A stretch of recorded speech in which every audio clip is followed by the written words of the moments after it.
Hi అండి. నేను మీ రజనీని మాట్లాడుతున్నాను.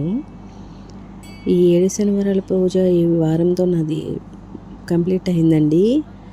పేరంటాల్ని పిలిచి అవి భోజనాలు పెట్టుకున్నాను. అంతా చాలా బాగా జరిగింది. కానీ భగవంతుడు నాకు చాలా పరీక్షలు పెట్టాడండి. ఈ భోజనాలు పెట్టుకుందామన్న దగ్గర నుంచి స్టార్ట్ అండి నాకు. వెంకటేశ్వర స్వామికి ఇంకా నేను ఏం లోడ్ చేశానో నాకు ఇంకా అర్థం కావట్లేదు.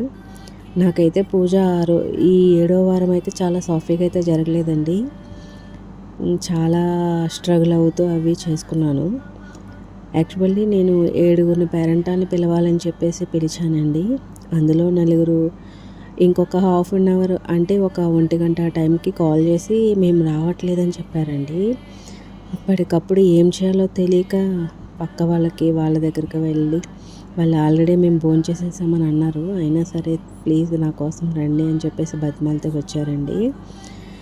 ఇంకా ఇక్కడ ఉన్న వాళ్ళు మా చిన్నాన్న, మా పిన్ని వాళ్ళు, మా చెల్లెలు ఇద్దరు వచ్చారు. మిగతా వాళ్ళందరూ కూడా అప్పటికప్పుడు నేను పిలిచిన వాళ్ళేనండి.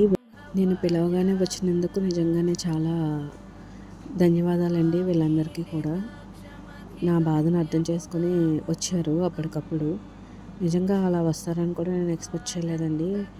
ఆ 7 కొండలవాడు ఇంకా నన్ను ఇంకెన్ని పరీక్షలు పెడతారో ఏంటో తెలియట్లేదు. అయినా సరే పూజని దిగ్విజయంగా చేసేసుకున్నాను. నేను ఈ పూజ స్టార్ట్ చేయడం గల కారణం చాలా పెద్ద కారణం ఉన్నదండి. మా హస్బెండ్కి హెల్త్ బాగోదు. ఆయన బ్రతికించుకుని నా పసుపు కుంకాలు నిలబెట్టుకోవాలని నేను ఆ వెంకటేశ్వర స్వామికి పూజ చేస్తున్నాను. ఎలాగైనా నా కోరిక తీరాలని ఆ భగవంతుడిని ప్రార్థిస్తున్నానండి. ఎన్ని కష్టాలు పెట్టినా భరిస్తున్నాను. ఇంకా పెట్టినా భరించగలను. కానీ నా భర్తను బతికించుకునే మార్గాన్ని మాత్రం మా వెంకటేశ్వర స్వామి ఎలాగైనా చూపించాలని చెప్పి ఈ వ్రతం అనేది చేయడం జరిగిందండి. ధన్యవాదాలు.